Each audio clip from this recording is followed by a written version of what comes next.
Donc bienvenue à tous, nous allons donc ce soir lire et étudier donc Matthieu 25 verset 13, hein, c'est ça? 31. 31-46, donc le texte dit le jugement dernier, donc les boucs et les brebis. Eh bien allons-y.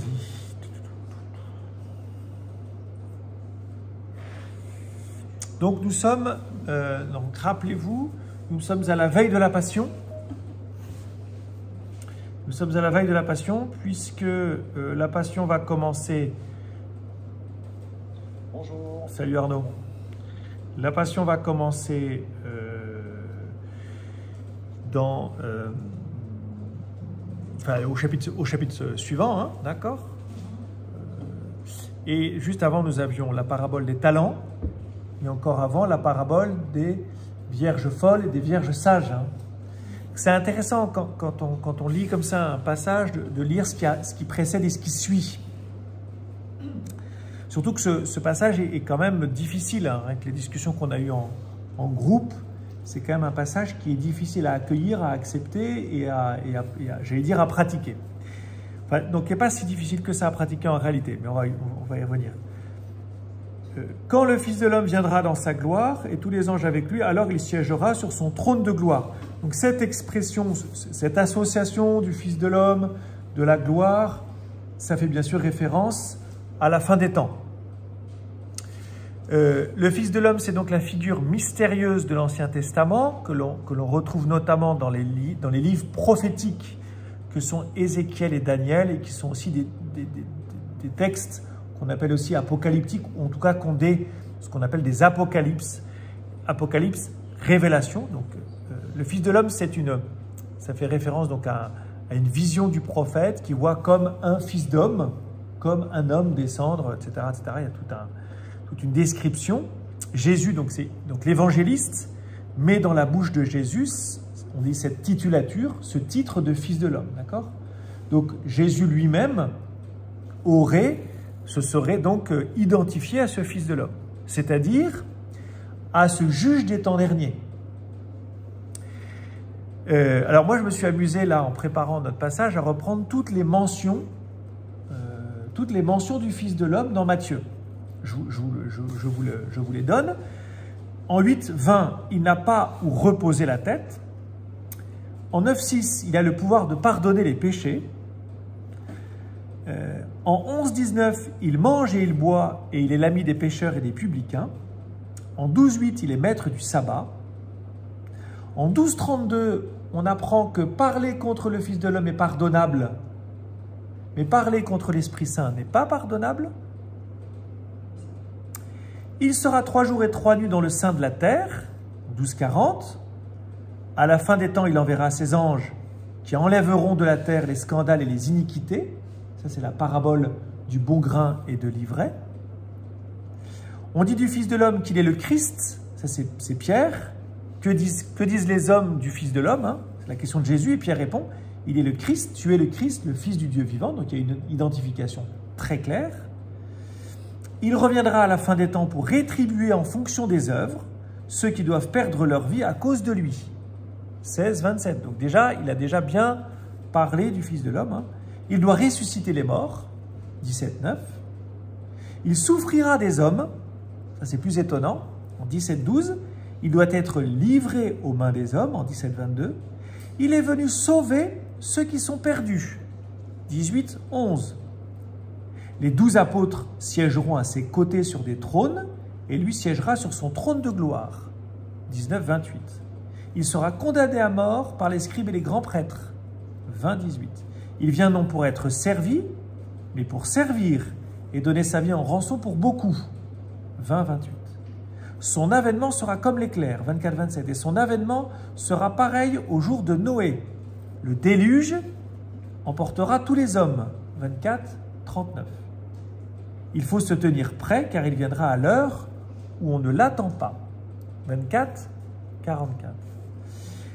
Mais moi, tout ça, ça m'a donné à réfléchir parce que je me suis dit, dans le passage que nous devons étudier, ce Fils de l'homme, à quel moment il sauve les hommes?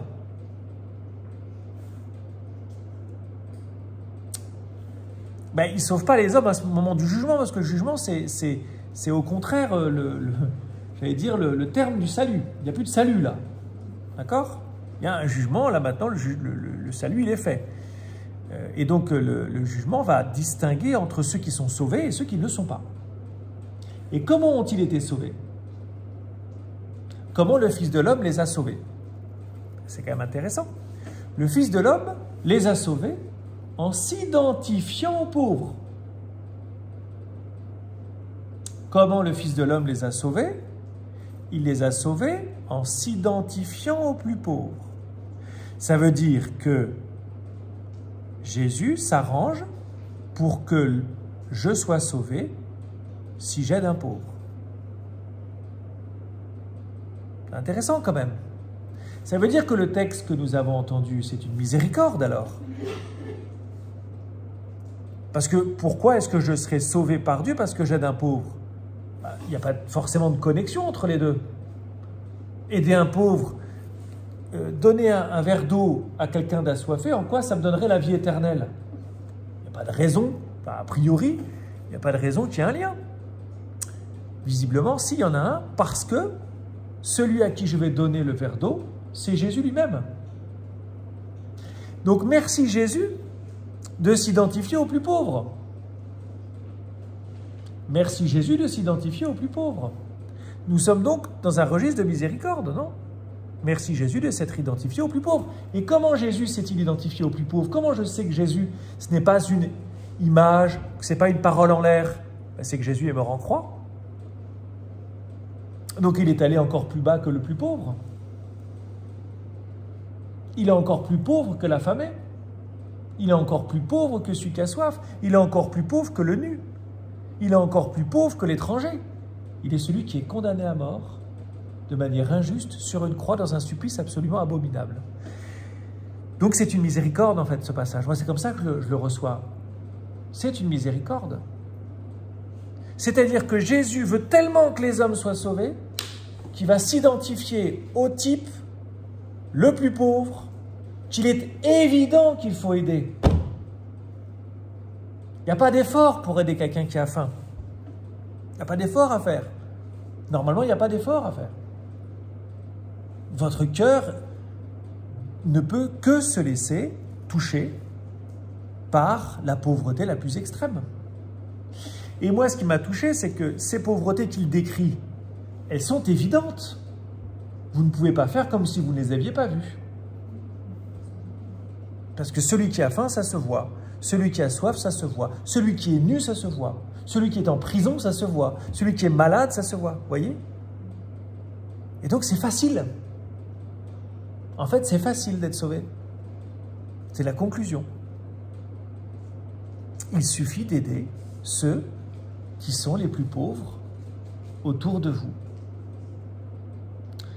Et voir cette pauvreté, normalement, il n'y a pas d'effort à faire. Il n'y a pas de science à avoir. Il n'y a pas d'initiation à suivre. Moi, je vous fais part un peu de ma réflexion après la préparation que j'ai faite cet après-midi de ce passage. Hein. Donc, j'ai pas vérifié. En fait, pour tout vous dire, je pense que j'ai raison. Sinon, je ne vous le dirai pas. Mais je n'ai pas vérifié dans un commentaire particulier, vous voyez. Mais je trouve ça très intéressant, en fait, quand vous relisez toutes ces figures du Fils de l'homme et que vous voyez qu'il a donné sa vie en rançon pour la multitude. Mais comment Jésus donne sa vie? En mourant sur la croix. Mais donc, en mourant sur la croix, qu'est-ce qu'il fait? Mais il se rend pauvre, en fait. Il est celui que je vois souffrir. Il est celui, tout enfant qui passe devant un crucifix un peu sanguinolent. Moi, j'ai le souvenir de neveux, nièces, que leurs parents les emmenaient dans une église avec un Jésus un peu sanguinolent sur une croix. Qu'est-ce que fait l'enfant? Il dit « Oh, le pauvre !»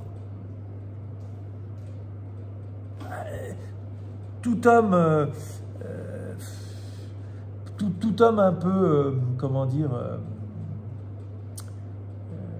tout homme un peu, je ne sais pas comment dire, mais normalement constitué ne peut être que bouleversé devant un Jésus sur la croix, devant un crucifix. Le pauvre, voyez? Bien. Voilà un peu des réflexions de départ qui, je trouve, valent ce qu'elles valent. ça n'éclaire pas tout le texte, je ne sais pas, mais en tout cas, ça peut donner au moins un cadre au départ et peut-être un peu désamorcer des peurs qu'on pourrait avoir ou trouver ce texte un peu dur ou se dire « Oh, je vais me faire coincer par Jésus à l'arrivée ». Non, en fait, vous n'allez pas vous faire coincer.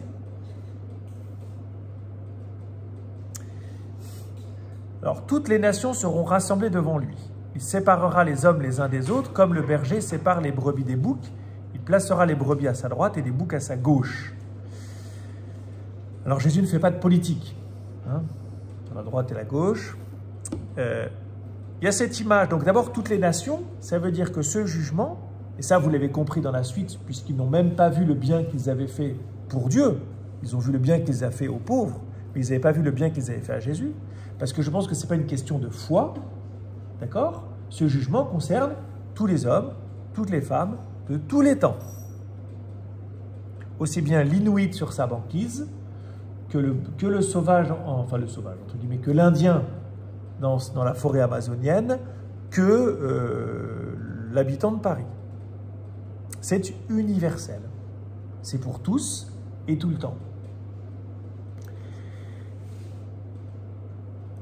Il séparera les uns les autres comme le berger sépare les brebis et les boucs.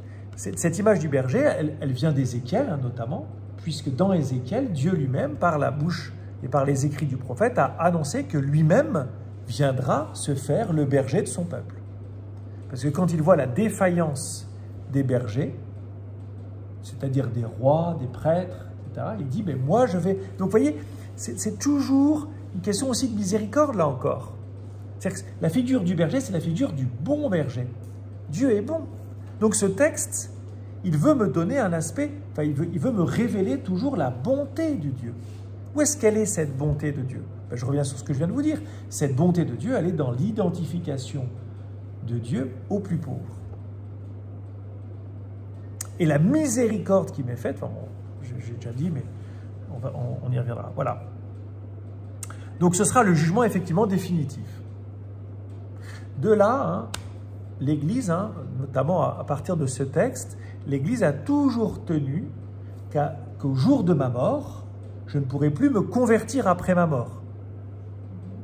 Il y a cette théorie, cette hérésie, en fonction, mais cette théorie qui dit que je meurs, d'accord, mais comme je vais me retrouver devant mon juge, eh bien j'aurai une dernière occasion de dire au Seigneur oui, ce qui m'évitera l'enfer. Non. Une fois que le jugement, une fois que la mort est passée, vous ne pouvez plus vous convertir. Ce qui attestera de votre bonté, ce seront les actes bons que vous aurez faits. Point sur terre. Il n'y aura pas un dernier acte, comme on dirait. D'accord ? Il n'y aura pas de dernier acte. Parce que ça voudrait dire sinon que toute votre vie dépendrait d'un acte. C'est pas possible ça. Ça, c'est pas possible. Un ange, oui, pas un homme. L'homme, lui, il a toute sa vie pour se convertir. Jusqu'au dernier moment. Alors le roi dira à ceux qui sont à sa droite, « Venez les bénis de mon Père, recevez en héritage le royaume préparé pour vous depuis la fondation du monde. » Alors, moi j'aime beaucoup cette expression, je ne l'ai pas vue au départ, mais « recevez en héritage le royaume préparé pour vous depuis la fondation du monde. » Recevez en héritage. Alors, là, il y a une espèce de paradoxe. Je m'explique. Quand vous lisez ce texte en première lecture, vous vous dites « Pour entrer au ciel, il me faut faire de bonnes actions. » On est d'accord? Sauf que, donc, ça voudrait dire, si je suis cette logique, que je peux acheter mon ticket pour entrer au ciel grâce à mes bonnes actions. Or, le texte vous dit juste là que le royaume ne s'achète pas, il se reçoit en héritage. Or, un héritage, chers amis, vous n'avez rien à faire. C'est quand même bizarre. Moi, je lis mon texte en pélagien, comme on dit, c'est-à-dire que je vais acheter mon ciel, et le texte vous dit, mais non. Si tu penses que tu vas acheter ton ciel avec tes bonnes actions, tu te trompes. Ce n'est pas la logique du royaume. Le royaume, il t'est donné parce que tu es héritier.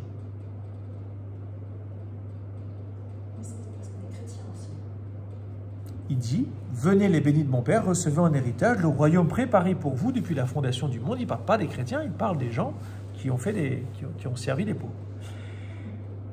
Alors je vous cite Sainte Thérèse, puisque c'est une année Sainte Thérèse et qu'on aime bien Sainte Thérèse.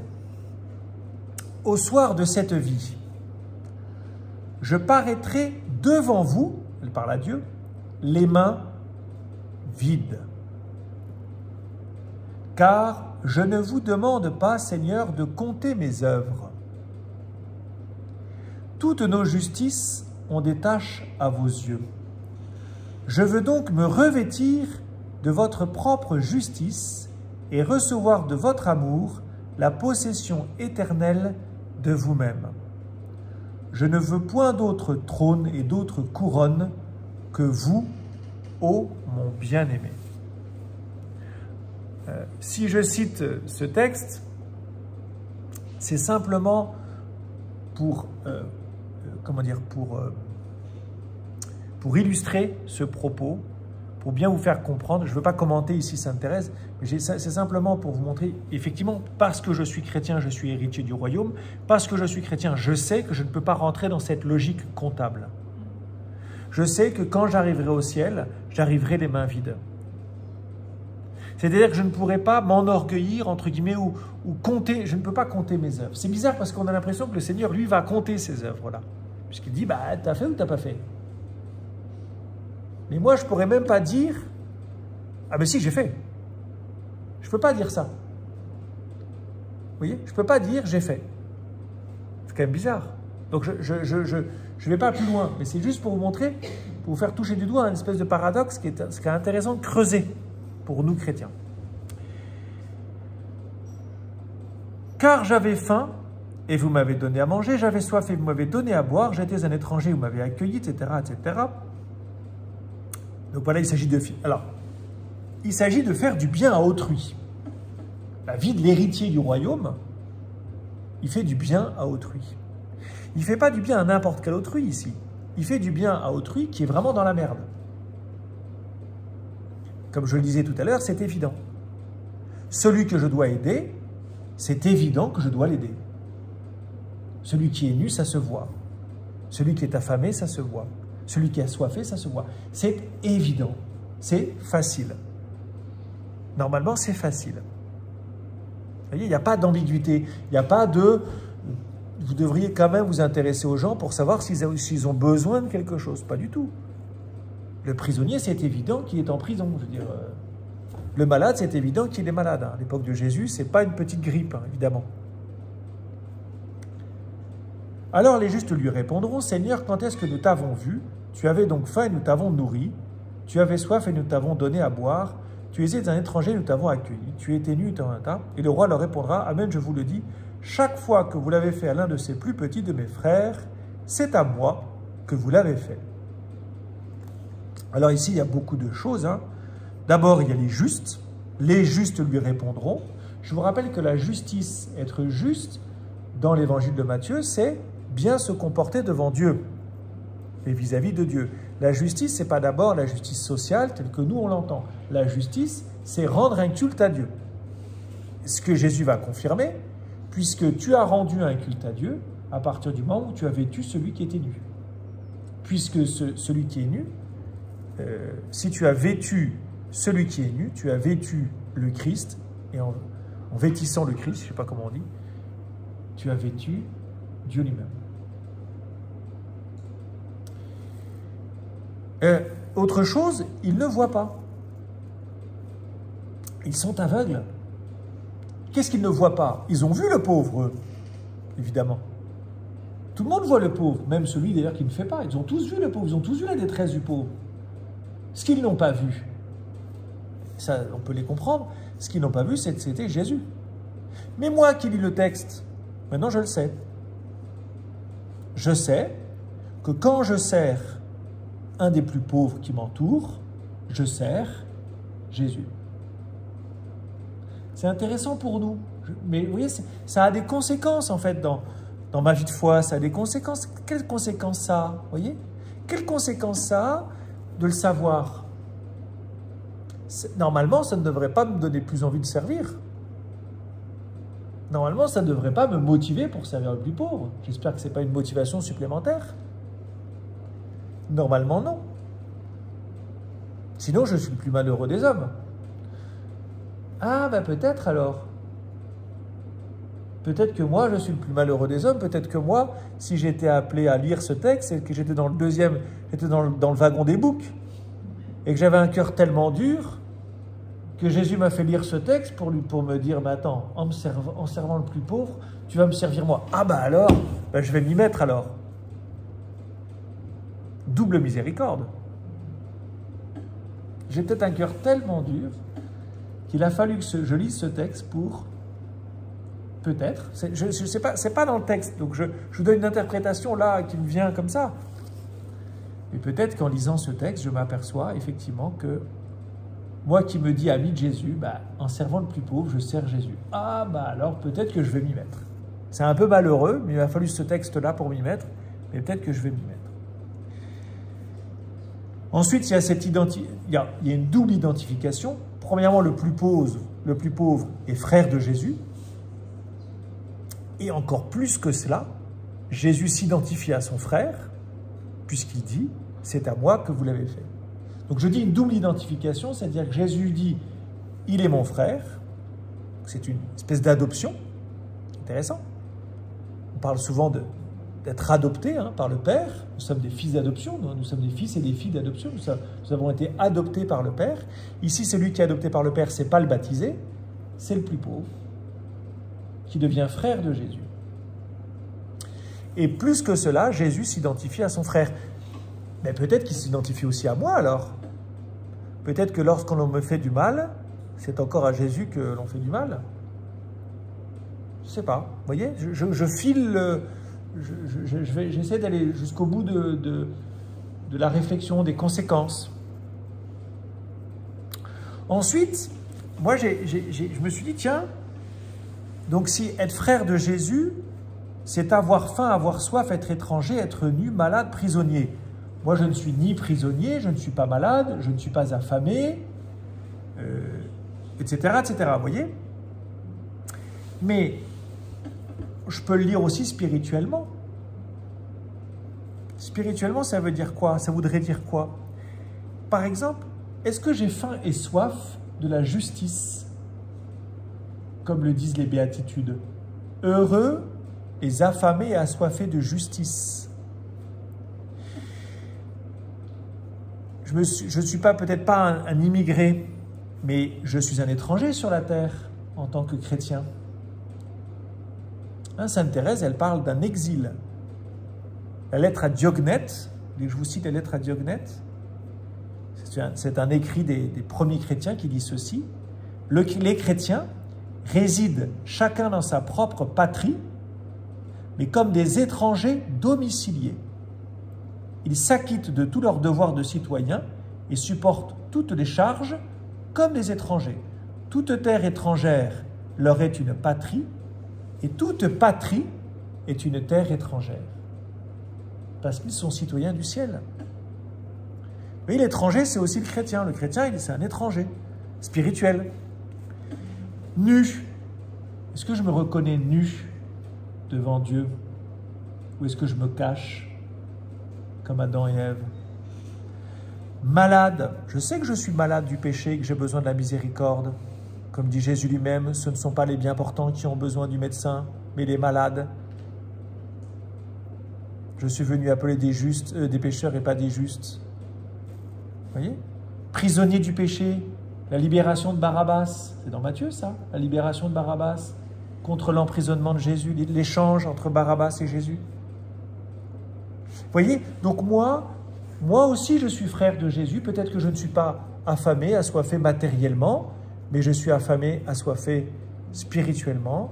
Je suis un étranger sur la terre, etc., etc. Et Jésus vient s'identifier aussi à moi, vous voyez?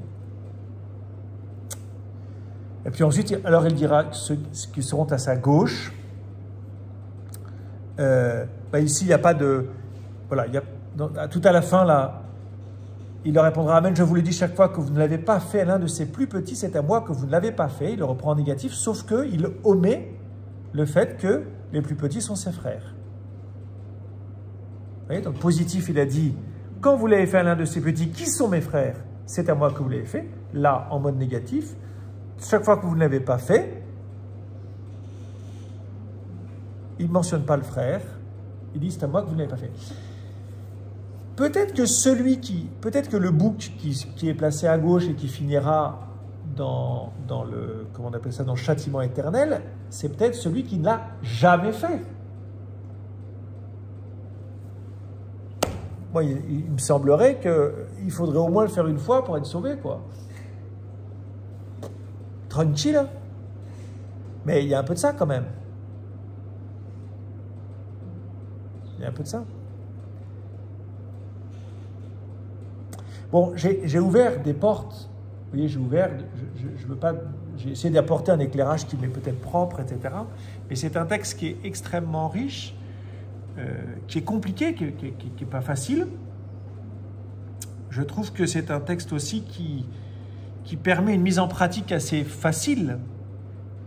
Ce que je disais dans mon groupe, ben peut-être que demain, je peux confier ma journée au Seigneur et tous les jours, d'ailleurs, à partir d'aujourd'hui, en me disant, Seigneur, montre-moi le pauvre que je dois aider ou que tu me conduis à aider, parce qu'en fait, moi, je suis à ton service et que je veux t'aimer. Vous voyez?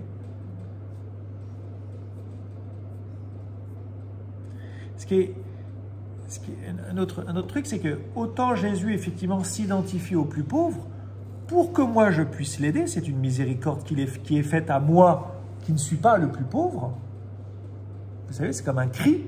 Le plus pauvre et le cri de Dieu est un appel de Dieu. Hein, c'est un appel de Dieu pour que je vienne l'aider, pour que je serve. Et vous savez que Jésus s'est présenté comme le Fils de l'homme qui est venu pour servir. Donc quand je vais servir Jésus dans le plus pauvre, je m'identifie moi aussi à Jésus qui sert. Vous voyez, donc ça passe dans les deux termes, et le pauvre et celui qui aide le pauvre. J'arrête là, est-ce qu'il y a des questions?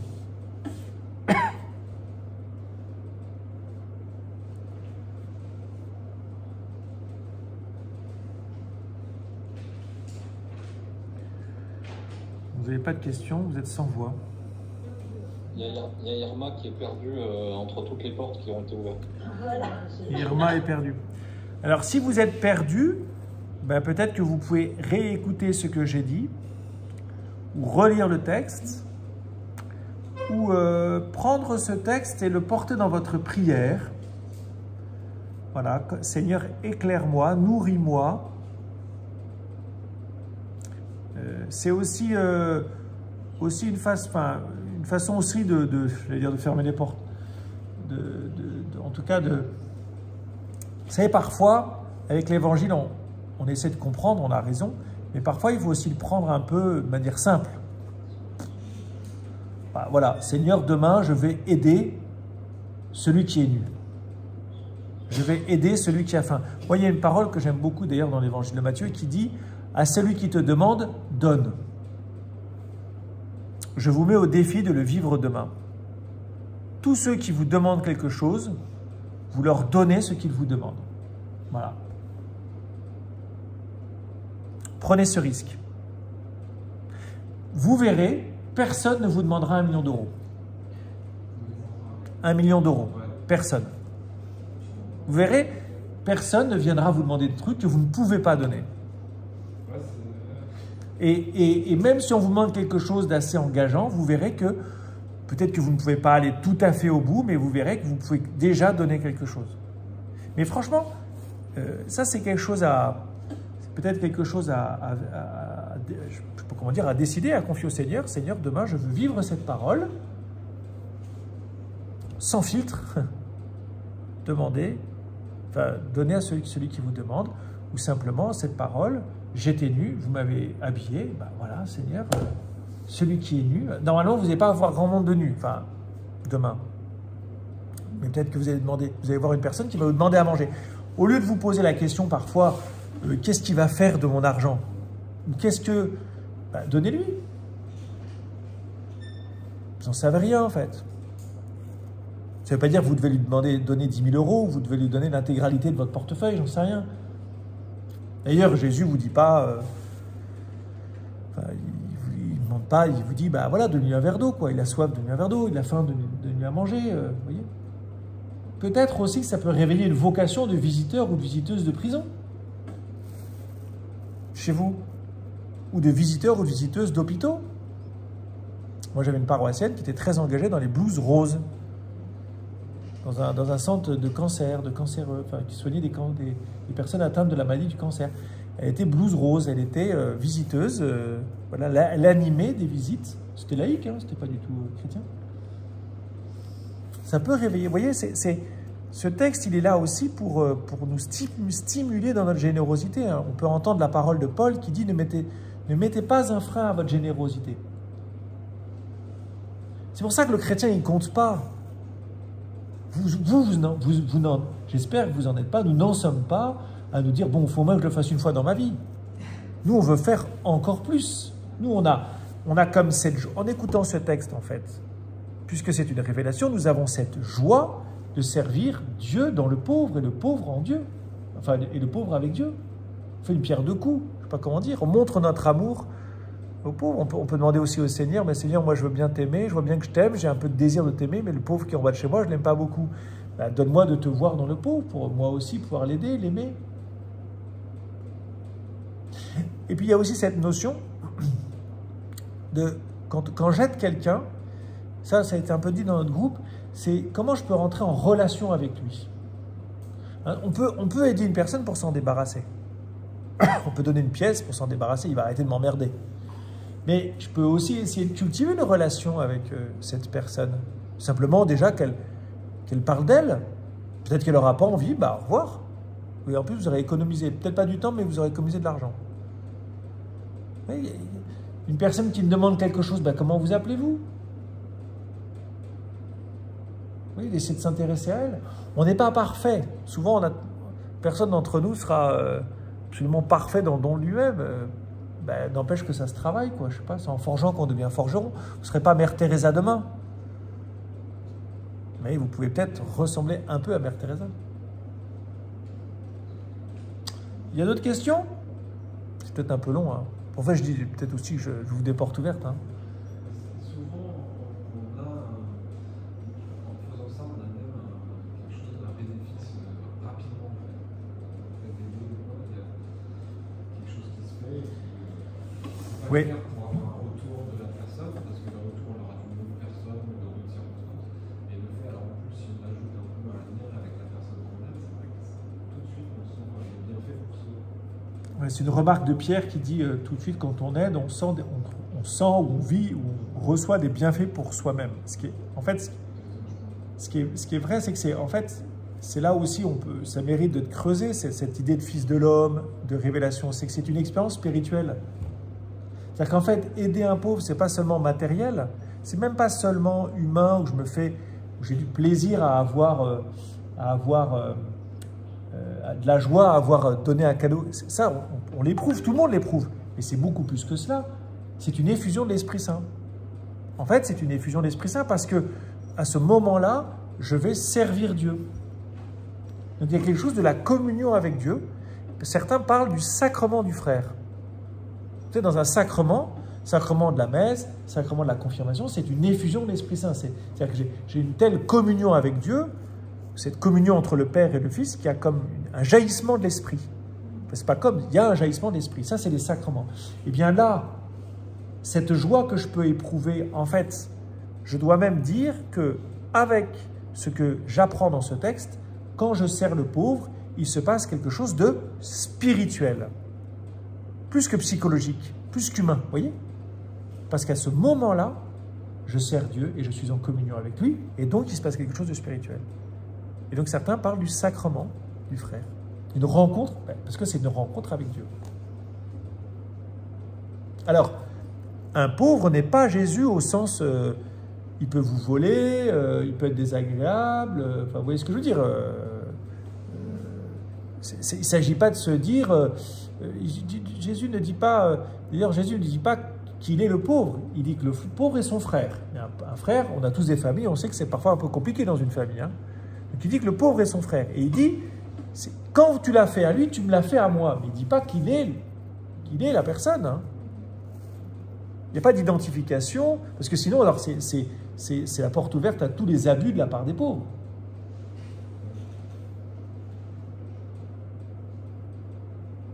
Ah ben le pauvre m'a dit ça, c'est Jésus qui m'a dit ça. Bah, pas toujours. Bon, le pauvre bourré vous traite de tous les noms. Non, c'est pas Jésus qui vous traite de tous les noms, c'est faux.